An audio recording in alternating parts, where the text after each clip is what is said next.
ჩანაწერი მაქვს ბებიაჩემის თავისი ხმით და ყველაფრით როგორ ყვება, როგორ გაათხოვეს. როგორ ჩემთვის ეს იმდენად ფემინისტური აქტია. თუნდაც ჩაწერა და მე ამისი წიგნში გადმოწერა, რომ მაგალითად რო ვეკითხები, რომ რატო გათხოვდი? და ეს მე არ მომიგონია როგორც ნარატორს ან მწერალს, ეს თვითონ ამბობს, რომ ყელში ამომივიდაო.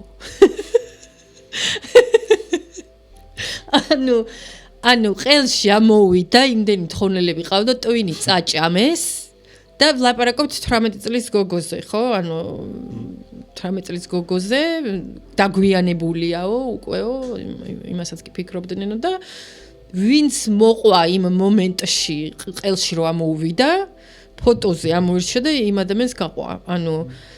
ანუ მე ეს იმდენად მნიშვნელოვანი ნაწილი მგონია რომ გვახსოვდეს ჩვენ ეს ისტორია.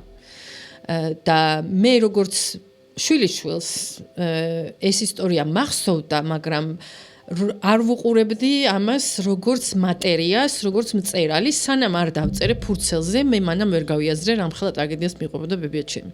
იმიტომ რომ მაქვს ეს ჩანაწერი დღემდე და ვიცინი ბებიაჩემთან ერთად იმ ჩანაწერში და ვერ დავინახე, იქ ერთ მომენტში ბებიაჩემის ხმა უწყდება და ტირის, იქ ვიდექი და სანამ ეს არ მოусმინე ჩანაწერს, მე ეს ვერ დავინახე ტრაგედიის ნაწილი.